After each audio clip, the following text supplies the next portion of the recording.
This is Los Angeles. Our Lady, the Queen of the Angels, as the Spaniards named her.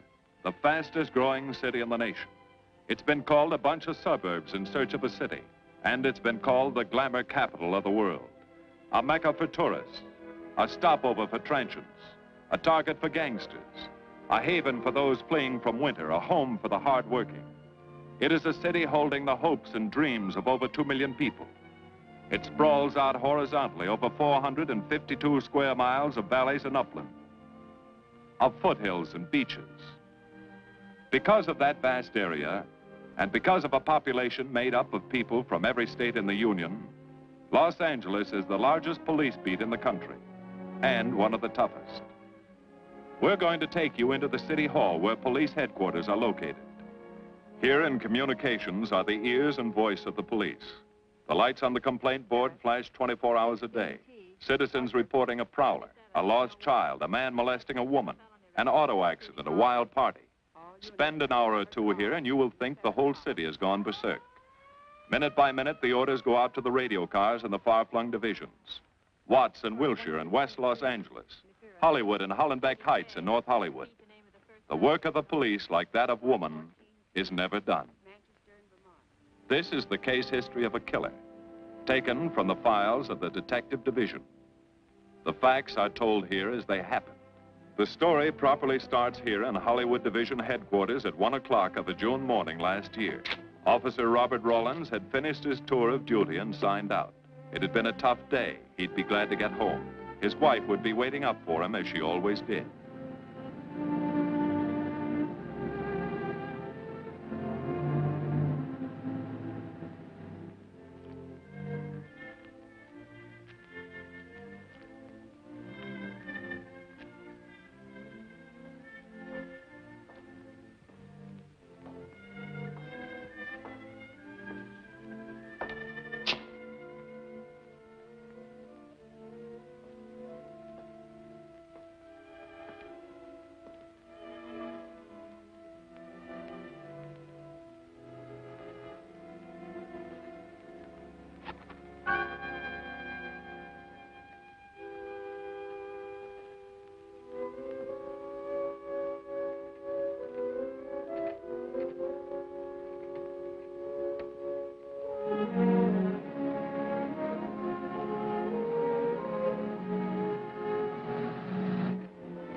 Hey, fella.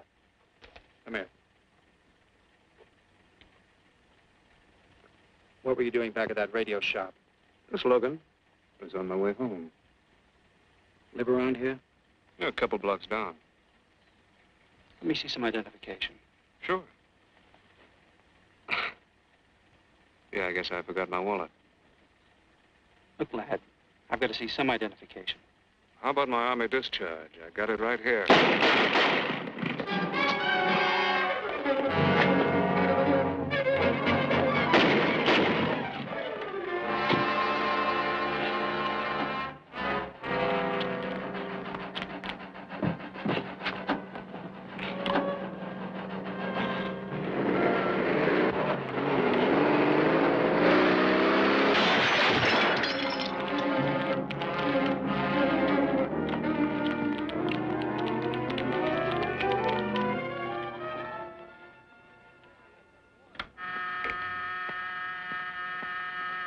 Police Department, Operator 27.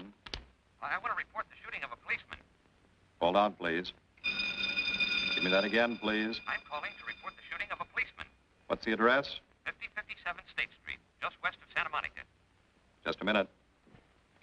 Receiving hospital. Operator 2. Operator 27, 5057 State Street, 5057 State Street. An officer has been shot. Send an ambulance. All units in the vicinity of State Street and Santa Monica Boulevard. Proceed at once to 5057 State Street, 5057 State Street. An officer shot. Code 3.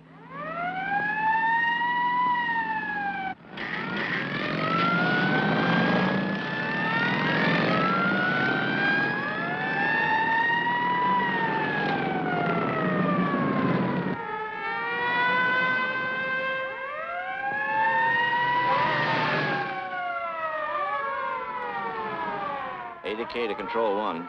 Control 1 to 80K. Go ahead. This is Breen. Instruct homicide to throw out a dragnet and pick up all suspicious characters in the area of the shooting. Also notify Sergeants Marty Brennan and Chuck Jones to report to me at the scene of the crime. Control 1 to 80K. Roger.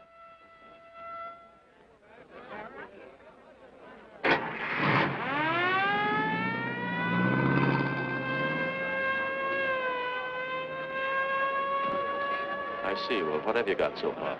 Well, not much, Captain Breen. A couple of cartridge casings. Oh, Marty, Chuck. Hi, Cap. Eyewitnesses? Who was first on the scene, reported it? I was. I live here. I'm a light sleeper, but my hearing is good. And my Did cat... the officer say anything before he collapsed? Yeah, he gave All a description of the fella. On the shooting of the officer. Suspect is a white male American. Age 26 or 7. 5 feet 10 or 11. 155 to 165 pounds. Brown hair. Regular features. Pencil mustache. Repeat broadcast. All units. Is that about it? Yes, sir, exactly. And the officer kept saying, he looked like such a nice kid. He looked like such a nice kid. As if he couldn't believe what had happened to him. I see. Is that all? Yeah. Thank you very much. Yeah, well, anything else I can do, I'd be glad to help you. We may call you. Get his name and address, will you, Bob? This door been checked, Lee? Yeah, it's okay, Captain. Find anything? Nothing but some smudges so far. Found this in the glove compartment. I think it's nitroglycerin. Doesn't look quite right. Well, check it down at the lab. Right.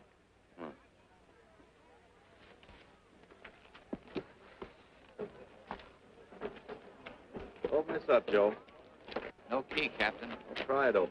Give me that bar, Frank.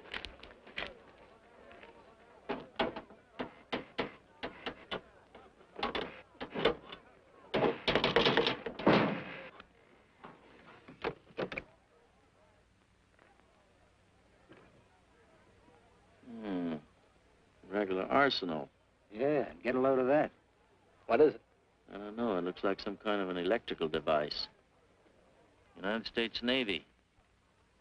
It's either stolen or war surplus. Send all this stuff down to the lab and check the serial number on that Navy equipment. Yes, sir. Captain Breen. We found these in the weeds over by the radio store. What do you got? A pair of cloth gloves, Captain. Well, he thought of everything, didn't he? All right, give him to one of the technicians. Yes, sir. Marty, you and Chuck come along with me. Let's go downtown and see what they picked up in the dragnet. Right.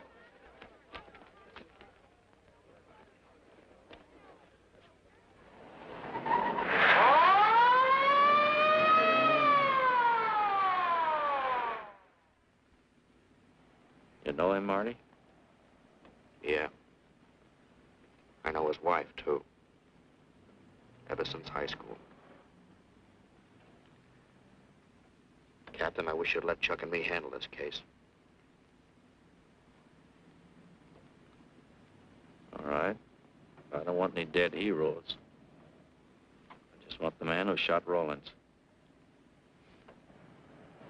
The suspects began to arrive at headquarters in droves.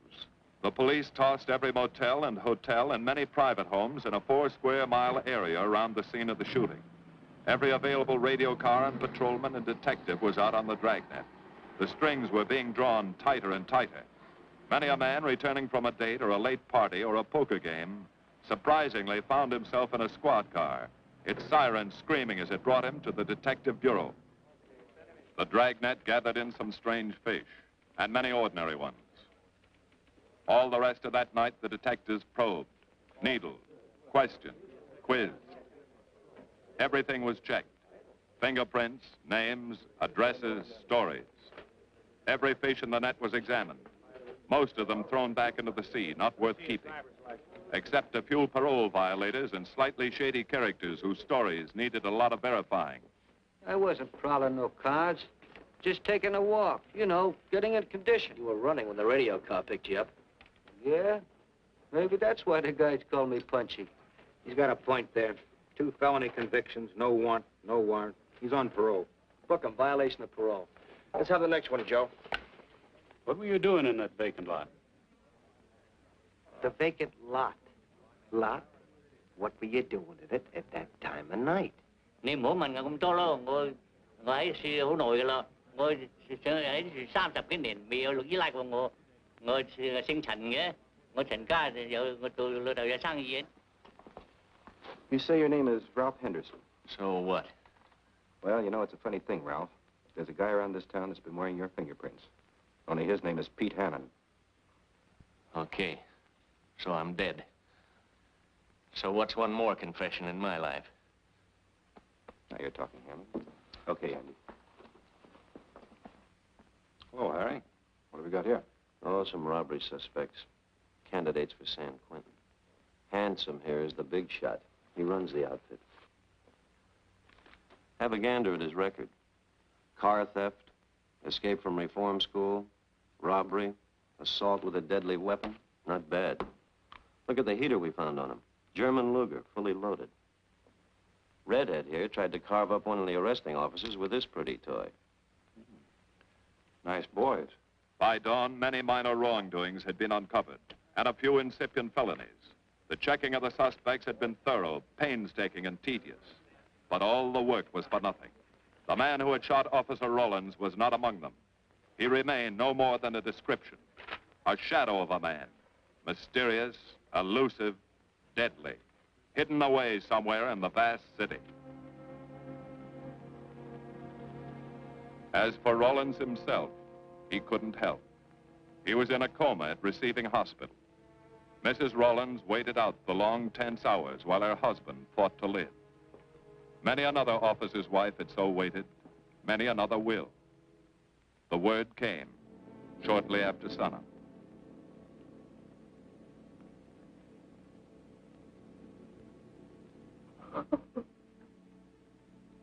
Oh.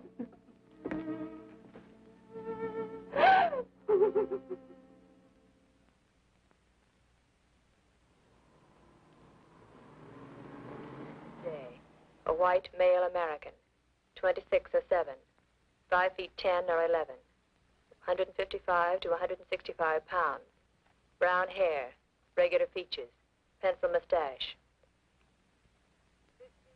This was no frightened fugitive. What went on in his mind?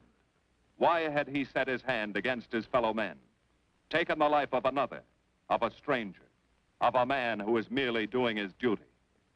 He must have some plan, some goal that called for sudden death to anyone who got in his way.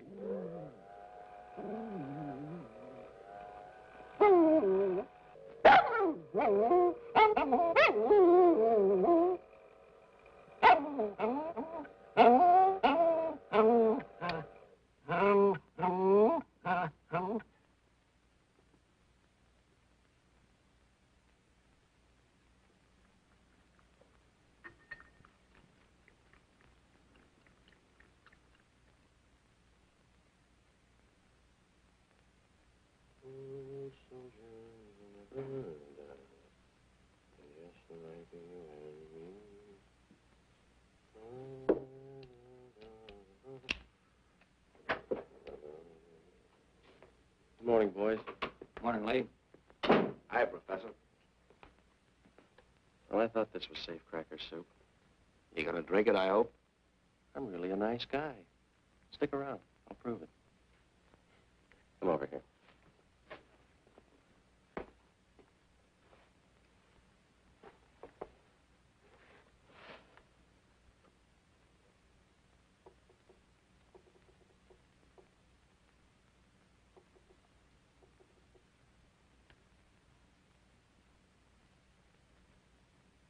Hold this for me, will you, Chuck? Thank you. Now, if you'll hand me that hammer, Marty. Thank you.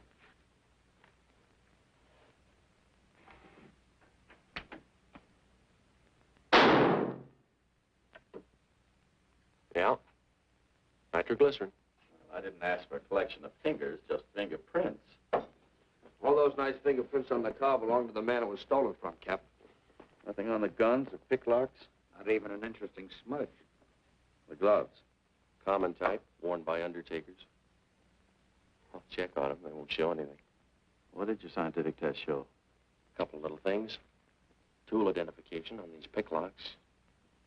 I got one under the scope. You want to take a look? Yeah.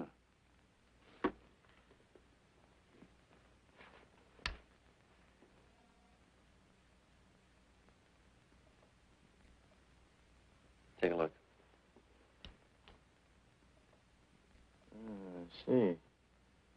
Well, it seems to tie the tool up with the lock. Now, if that microscope could only tell us who did it. I'm working on that. No, only an amateur would carry that liquid dynamite in a car. This boy's no amateur. Took the precaution of desensitizing it so it'll take normal shock. Took a lot of other precautions, too. No fingerprints, no identification, nothing definite. Except he's scientific. Knows electricity. Is inventive. Yeah. And happy on the trigger.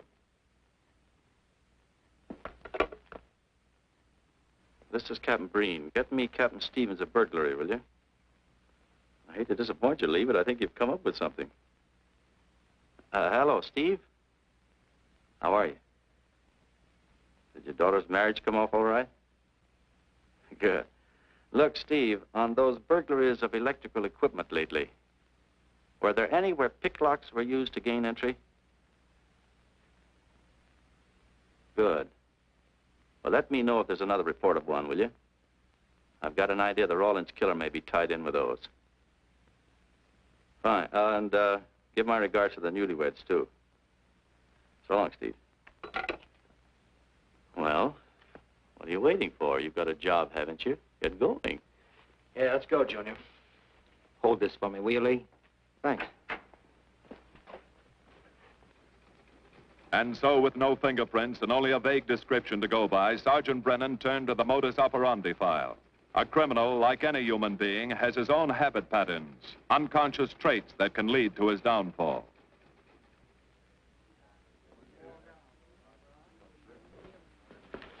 Well, there you are, Junior.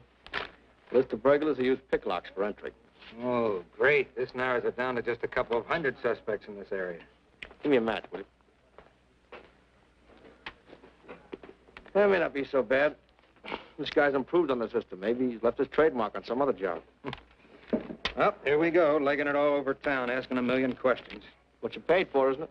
Am I paid to associate with you, too, Junior? You could do worse. Not this year. Come on.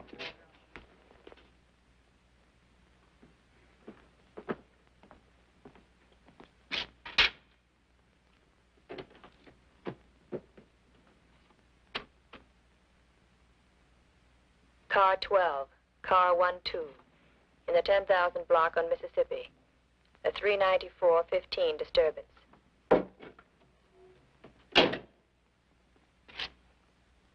Car 80K, code 1.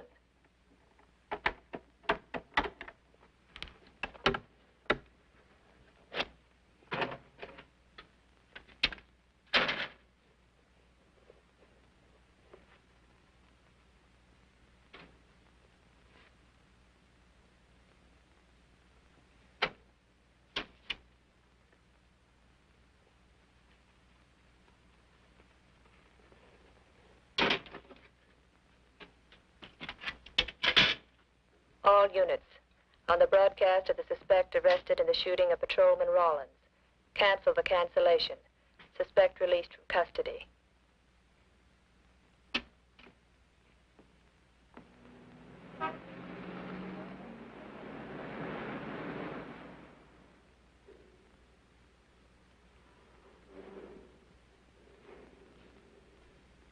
Oh, hello, Mr. Martin. You find Mr. Reeves in the machine shop.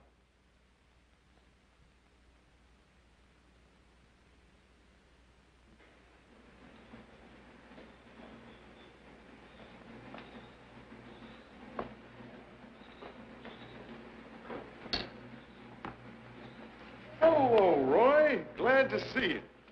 How are you, Mr. Reeves? Hi. I was hoping you'd drop in. I wanted to thank you for showing us how to handle that repair job. Helped a lot.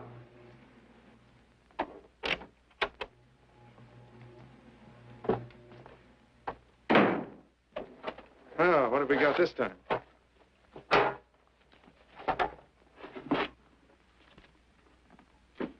Silograph.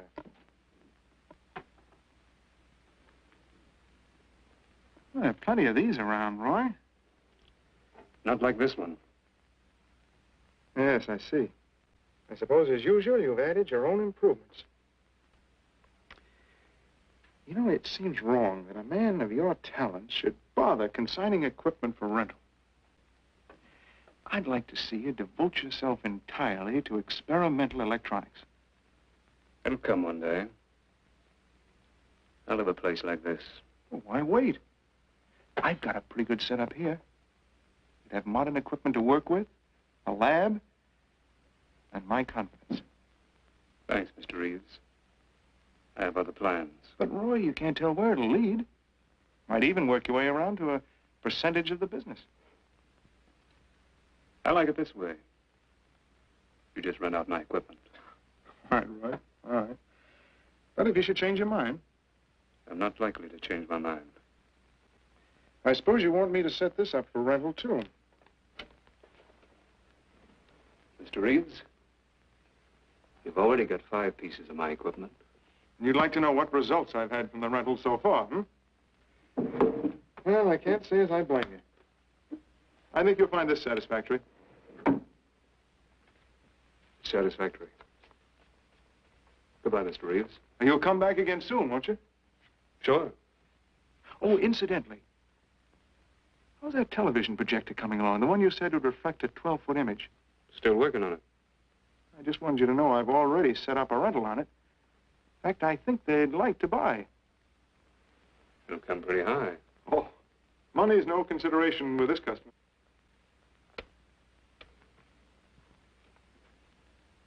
Tell him he can pick it up tomorrow. I thought you said it wasn't finished yet. It'll be finished.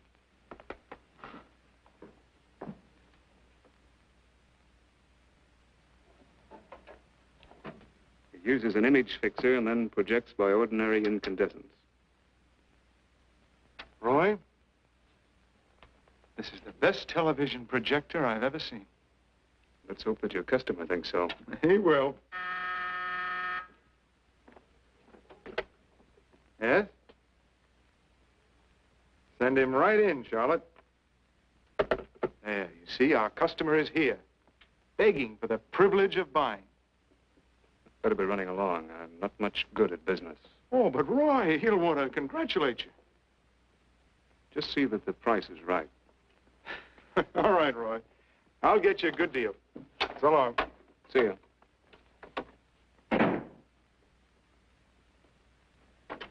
Well, Mr. Dunning, come in. Isn't it a beauty?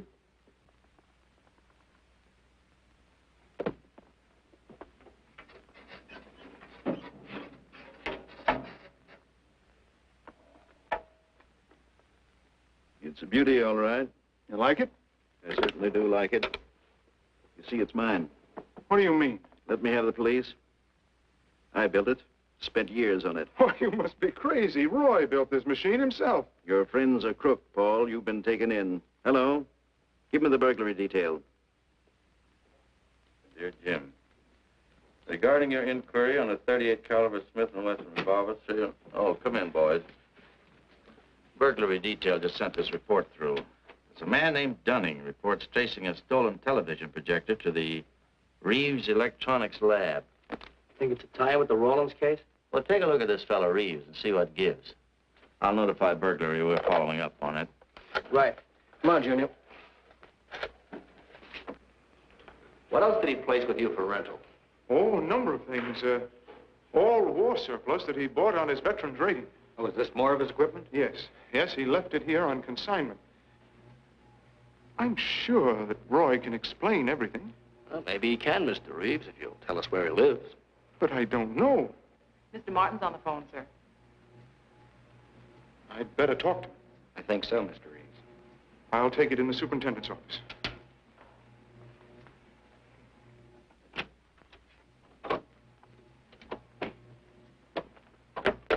Tell him that you sold the set, and his money's waiting for him here. Find out what time he's coming by. Put Mr. Martin on.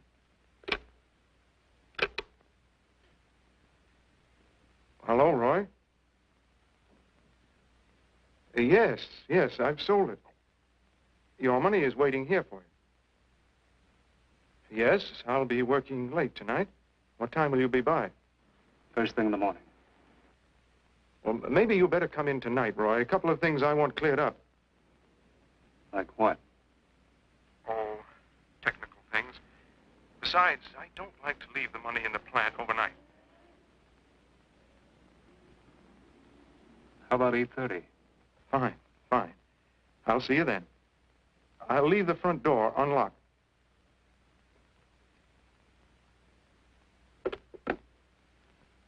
You'll be here at 8:30.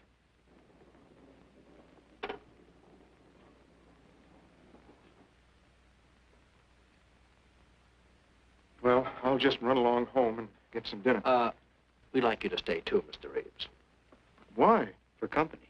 You want to cooperate, don't you, Mr. Reeves? Certainly. Good. Now, you just wait in your office. We'll be around. Very well. This way, gentlemen.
Reeves.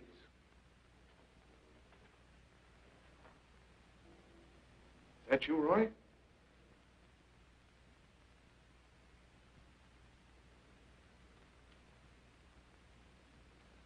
Go outside and block that alley door.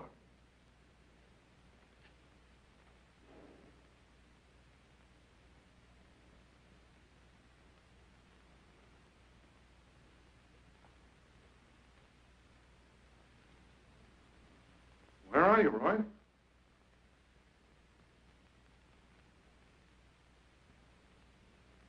Who's in here?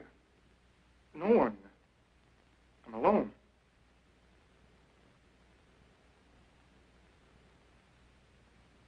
Come on in. I've got your money for you. Bring it out here. All right. Just a minute.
No.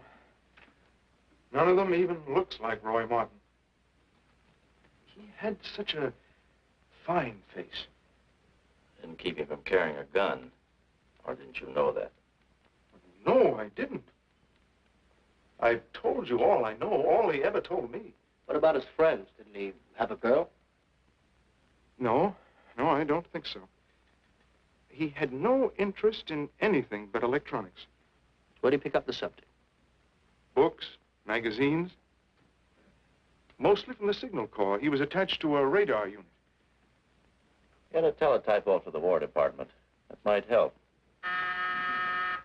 Yes? Ready on your call to receiving hospital, Captain Breen. Hello, this is Captain Breen. What is the latest report on Sergeant Jones?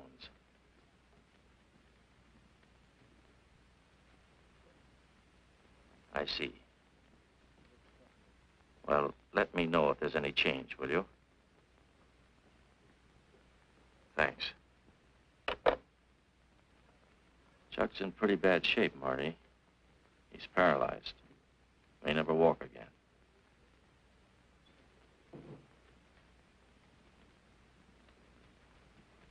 Oh, I'm sorry. It's funny that Martin showed up at 7 when he told you he wouldn't be there until 8:30. I don't know why. Except he was always unpredictable. I'll tell you why. Because you warned him. That's why he came early. That's why he came in the back way. But you heard me tell him the front door would be open. And the key didn't let him in the back way? He must have had one made. Why don't you tell us the truth? Marty.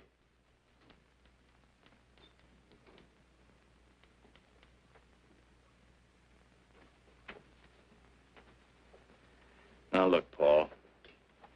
You can make it a lot easier for us to believe your story if you'll just give us some facts.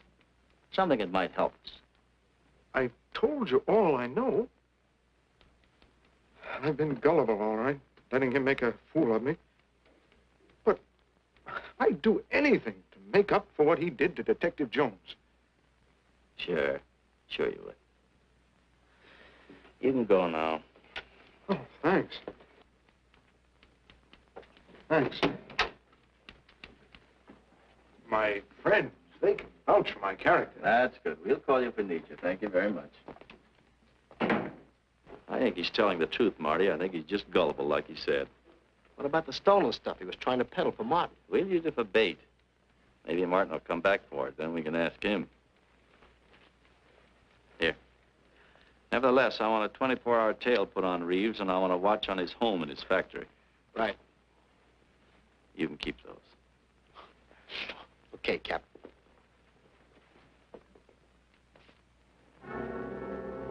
And now the killer changed his tactics, his modus operandi. It would baffle the police. They always expected burglars to remain burglars, not go in for stick-ups. They'd never tie this up with him. So wearing a variety of disguises, coming and going like a shadow, ready to kill if cornered, he struck the bottle stores in a one-man blitz that had the robbery detail dizzy.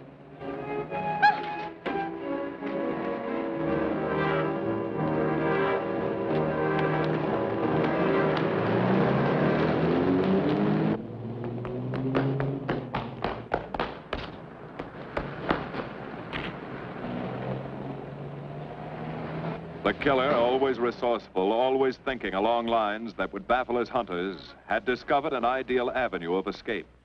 Under Los Angeles is a vast and intricate system of huge storm drains built to siphon off the flash floods of the rainy season. Many of the tunnels are large enough for 2 cars to drive abreast. Here were 700 miles of hidden highways, ideal for the use of someone who needed to hurry from place to place without being seen. Ideal as a hiding place for guns and supplies in case of emergency. What is it, Lee? Well, the reason I ask you to come over is I think I've hit on something. An identification? No, not quite, but a tie-up. Now, these are the shells from the gun that killed Rawlins. These were fired in the liquor store holdup in which the bandit got away. And these were fired at Chuck. Now, as you know, every ejector, even in guns of the same model and caliber, is different. Each one leaves its own markings on the cartridge casing. Now look at these fine striations. This deep gouge. The same on all 3.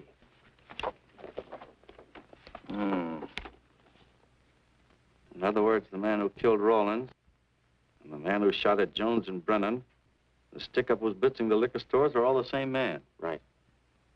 All we need to know is what that man looks like. Get me Chandler in robbery, will you? I've got an idea about that. Also, it'll give us a chance to see if Reeves is on the level with us. Steve, Breen, about those blitz holdups you're on. Round up all the victims and have them down here tonight, will you? Oh, it's just a little scheme. Thanks, Steve. That's good. Now sketch another one of the same type, only this time thin it out a little, huh? All right. Hi, Lee. How's it coming? Be ready for tonight? We'll be ready. Think it'll work? It should. Where'd you get the idea? From a kidnapping case in Chicago. But I thought these slides might be an improvement over the method they used. Could be. Captain thinks so. Good evening, ladies and gentlemen. May I have your attention for a moment, please? You've all been asked to sit in on a little experiment tonight. We're going to try to build a picture of a face. A face of a man who's cunning, resourceful, and deadly. He's a man who killed a police officer. Now, some of you he held up at the point of a gun. You may have seen his face, remembered something about it. And we want you to tell us exactly what you remembered. Whether it's his hair, eyes, nose, or mouth. And we're going to try to put those pieces together so that they add up into a picture of the face of the man we want. Now, you can see how we're depending on you. Lights? Now, first, we're going to concentrate on the type of hair our man had. And if the picture looks anything like his hair, I want you to speak right up. All right, the first slide, Lee.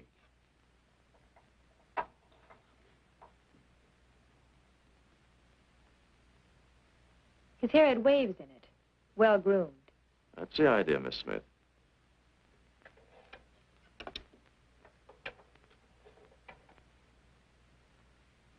Is that any closer? No, it was parted on the side.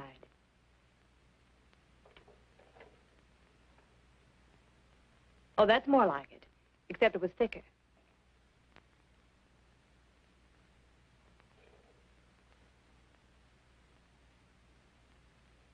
Oh, that's very close.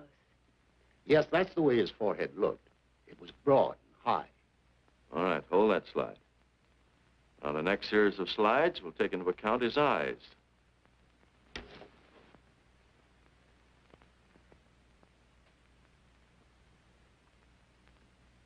Oh, 1 minute, please. Wait, 1 minute. His eyes were a little like that. Maybe a little smaller, like beads. Go on, Lee.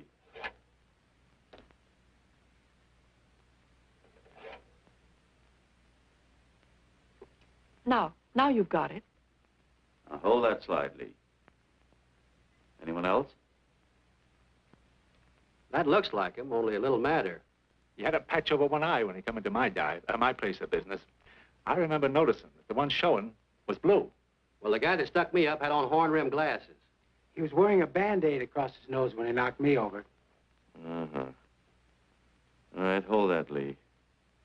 Well, so much for the eyes. Go ahead.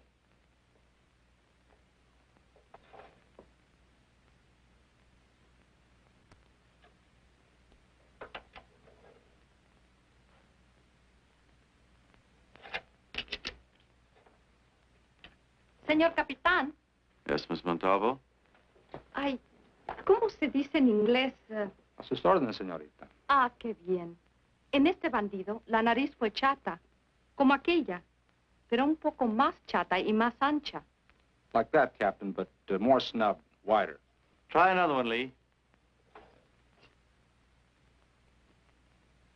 Como aquella, casi la misma. She says that's about it.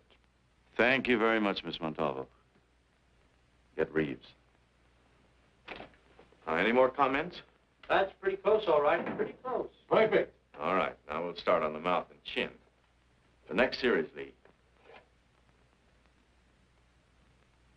I think his lower lip stuck out more. The mouth was thin and mean, like it never laughed. Go ahead. Something like that, but thicker lips. There. That's it. That's him. All right, now hold that right there, Lee. Oh, come in, Mr. Reeves. Good evening, Captain. Did you ever see that face before? Why, it's Roy. Except for the hair being a little lighter and the eyebrows heavier. It's Roy. You're sure? I'm positive I'd know him anywhere. Lee, I want a retouched photograph. Now lighten the hair and give more body to the eyebrows. Right. Lights. That's all. Thank you very much. You've been a great help. It's positively amazing how you found out what he looks like. Well, we're looking for an amazing criminal, Mrs. Johnson. Thank you and good night. Good night, Captain. And so the face of the unknown killer, built up from fragments of evidence, was sent out all over the country. To chiefs of police, to sheriffs, to county constables and county jailers, to the wardens of prisons, to all postmasters and postal inspectors, to the agents of the Treasury Department, to the FBI. They showed that picture to the inmates of jails and prisons, to men with a wide acquaintance among the cat burglars and the violence boys. Informers and con men and sharpshooters were quizzed, those on the fringe of crime and those deep in the rackets. Many wanted to help. Nobody could. No one in the underworld recognized that mysterious face. He was as unknown as if he had lived in the 16th century.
Reeves. Roy. Listen carefully, Reeves. Control yourself. I know you're alone in the house. Act like you're alone. Cops are watching every move you make. The police here? They got you staked out like a muskrat hide, watching you around the clock. Here at your plant, tailing your car. Sit in that chair. Pick up 3 books.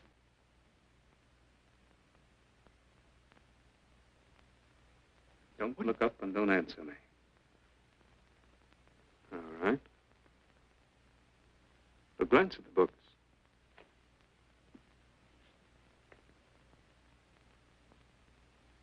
Pick one of them.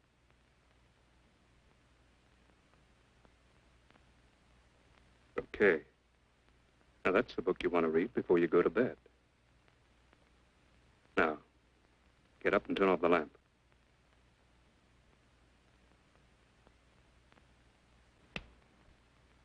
Come here. Come here.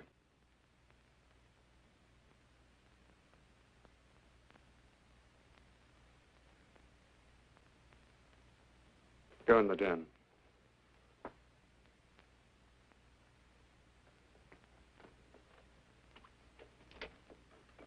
those drapes tight.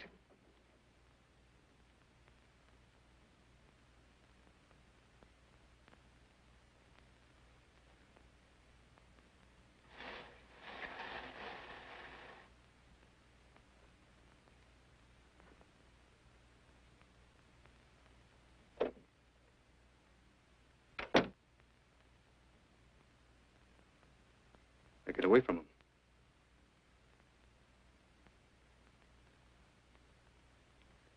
What do the cops know about me? Not very much, Roy. No fingerprints. They haven't even got a picture of you. They're trying to make one.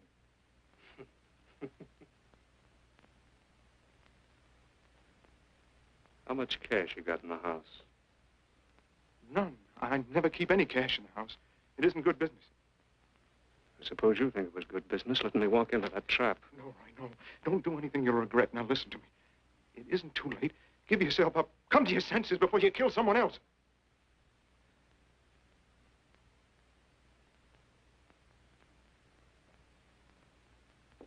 What do you mean, someone else? What do you mean? Nothing. The two officers, they said one of them might die. He's still alive, isn't he? Reeves? I never thought you'd stooge for the police. You almost got me killed. Roy, you know the police are right outside. You'd never get away with it.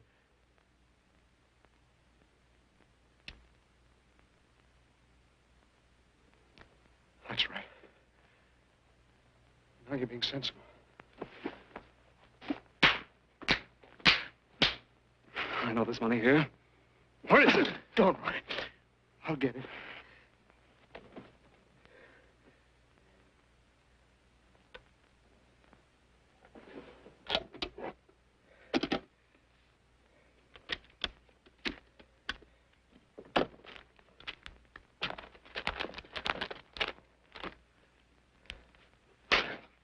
It's not enough.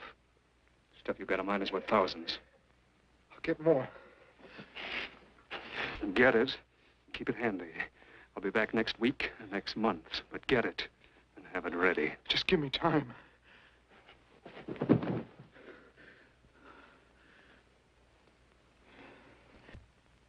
Oh! Look, I don't want policemen outside my house following me around. That's what made Roy suspicious. I'm leaving in the morning. I'm afraid I'll have to disappoint you, Paul. Unfortunately, you're our bait. I won't do it. I've done enough.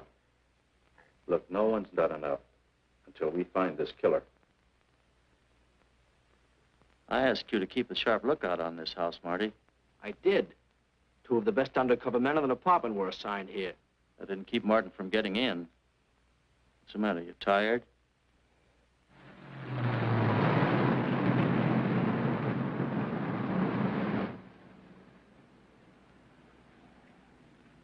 You got any idea how long you've been on this case, Marty? Months.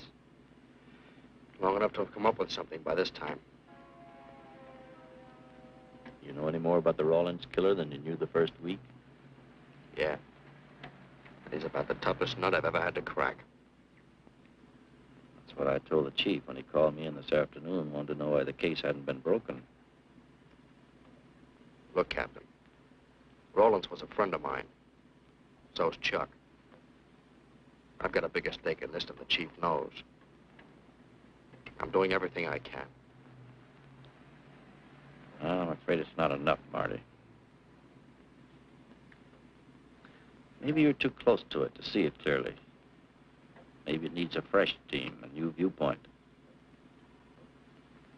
I think you better take a couple of weeks off, Marty. Starting tomorrow. Anything you say, Captain.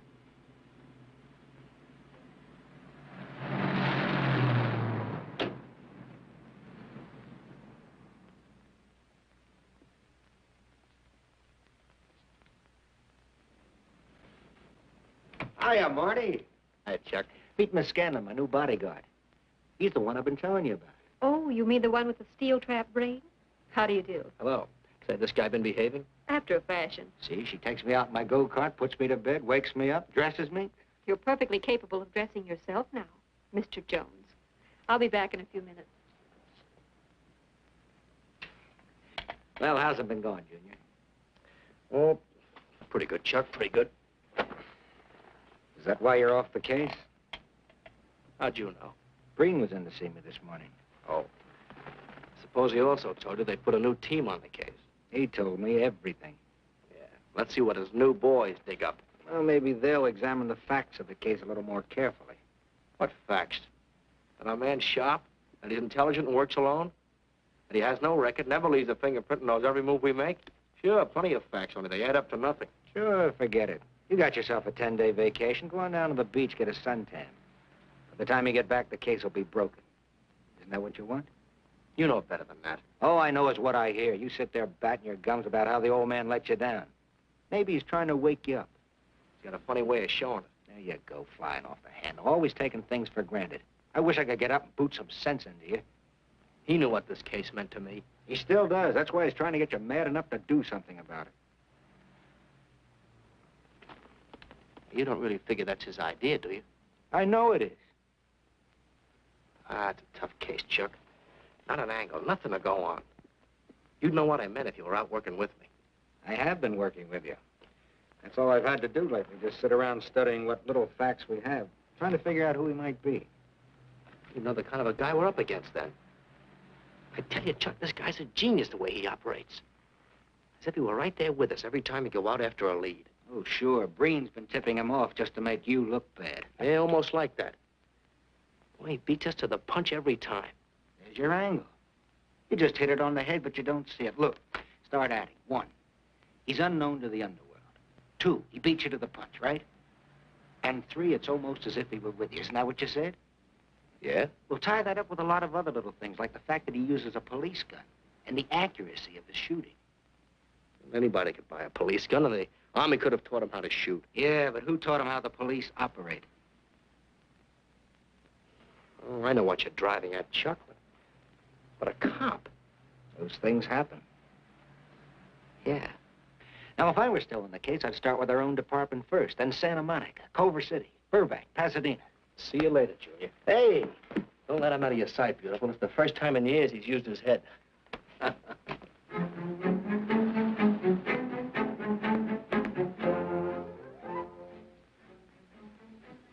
But you get a print of every mug we take. We always send L.A. a copy, Sergeant. It's personnel photos I want. You mean of our boys? That's Roland's killer, isn't it? That's right. You've checked your own department. We did that first.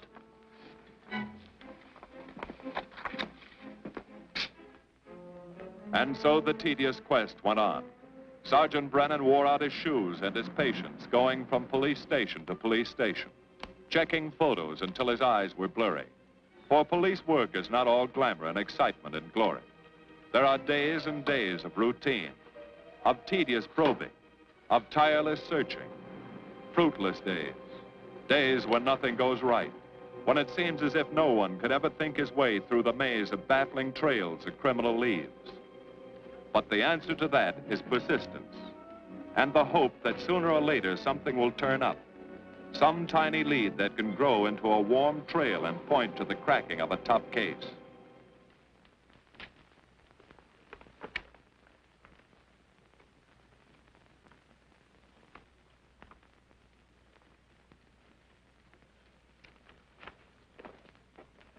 Well, that does it, boys. Can't say I'm sorry you didn't find him in here. I'd hate to think it was a cop. Doesn't seem to be anybody. Just a lot of pieces of a face that never existed. Do you mind if I see that again? Sure, frame it. Put it on your dresser. Wait a minute. He wasn't a cop. He was a radio technician right here in our dispatch office. What did you say? I'm saying he worked here in 42. Well, come on, give. I remember the kid well. He was sort of strange, never bothered with anyone in the department, just kept to himself. But he was in line for promotion when he was drafted. Where was he living at the time? I don't remember. Try the dead files. He never asked for his job back after the war. I remember writing to him about it, though. He was an excellent worker. Oh, yeah, here we are. Yeah, this is it. Took a while before he answered, but like he says in the letter, he wasn't interested.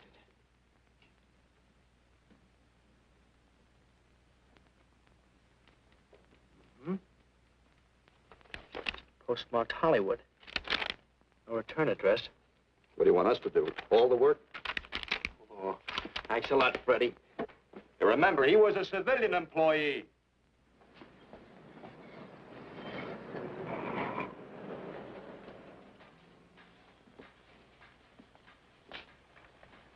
Well, how about it? Anybody recognize him? Not on my route. I never saw him before. Yeah, okay, fellas. Thanks very much.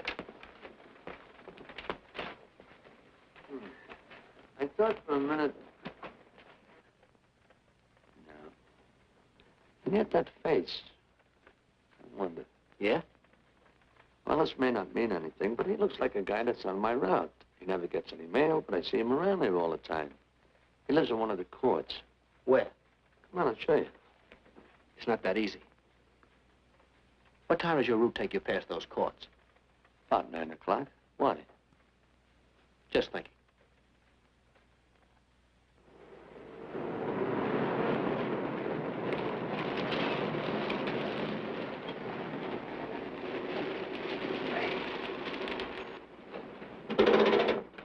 You got any chocolate milk? Sure have, buddy. Yeah. Thanks. Which apartment? Straight on back.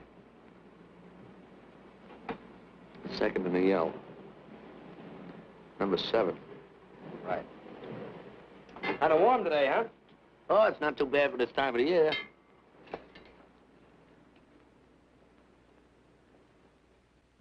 Good morning. Morning. You're new in the route, aren't you? We had substitute. What happened to the other fellow? Sick. Oh, what's the matter with him? I don't know.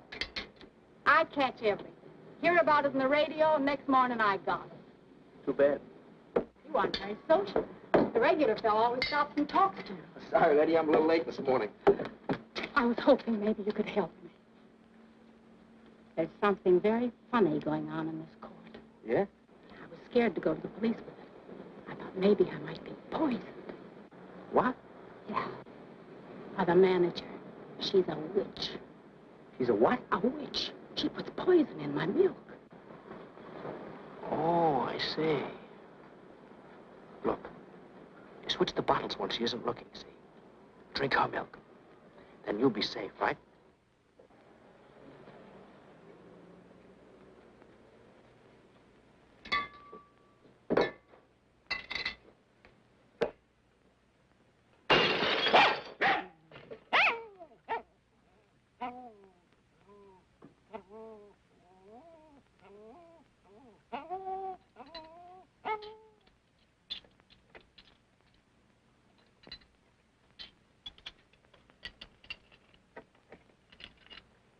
Why, I had a little accident. Got a mop, I'll clean it up. Leave it be. I'll clean it up myself. Okay, mister.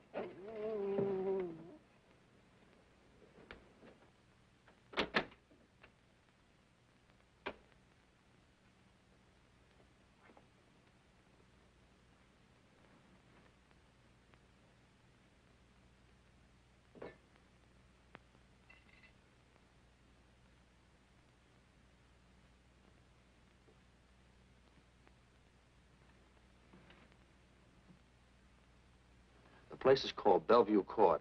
I drew this from memory, but it's pretty close. That's where he's hiding out, right there. You sure he's our man, Marty? Captain, I couldn't go wrong on that face. He's our man.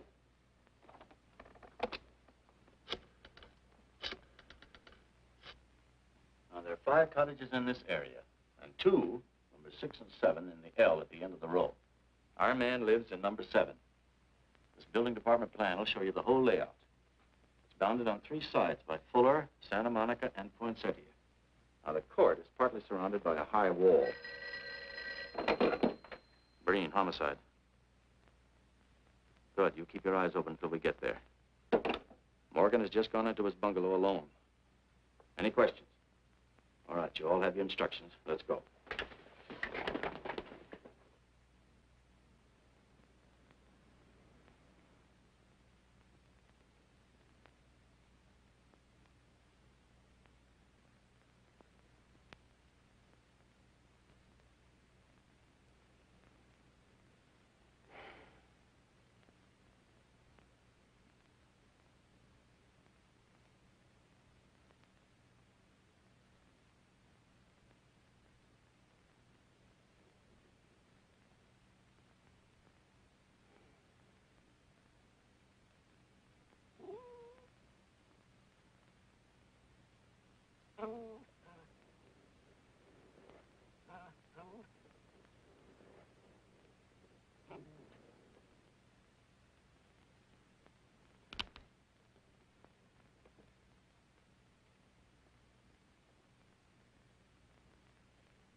We're out on time. Wait 5 minutes. Go around and block the side entrance. Keep your lights off.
He's loose.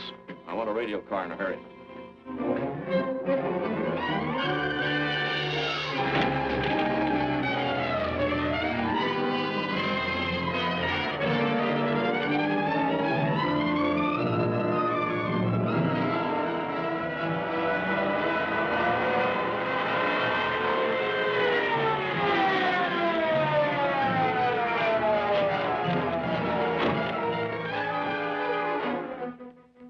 units. All units in the vicinity of Santa Monica and Fuller. The murder suspect in the Rawlins killing is at large.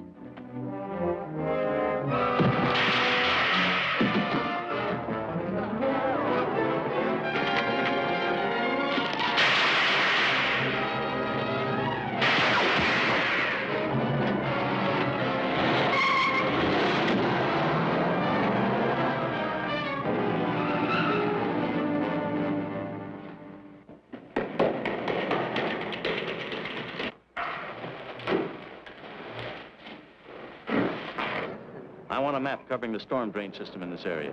Get it and meet me at Venice and Garfield. Jones, Miller, you stay here in case he comes up for air. I want a man at every other drain entrance along this line. Got to come up somewhere. Come on, Marty. You're driving.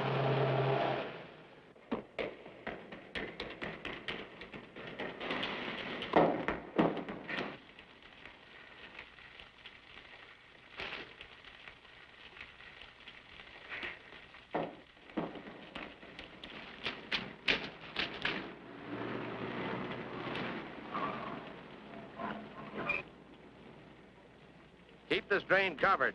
It's liable to pop out anywhere.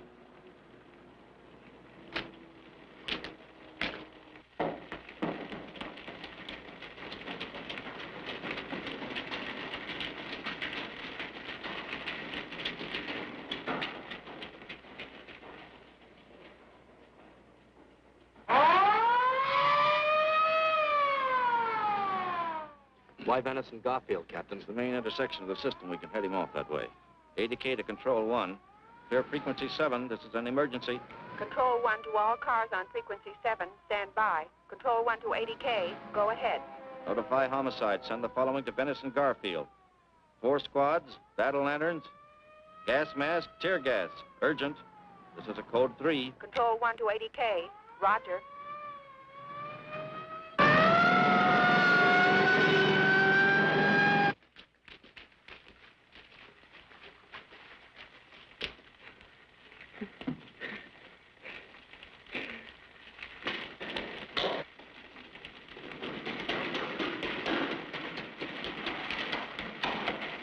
And he'll probably head down this main drain to where it comes out at the Rio Hondo.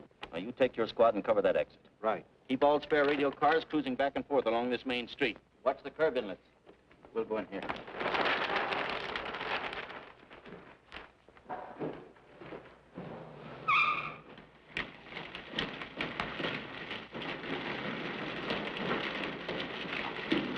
Any sign of him? No. And we've searched every foot between here and the Rio Hondo outlet. And he must be up ahead. Let's go.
Gas gun.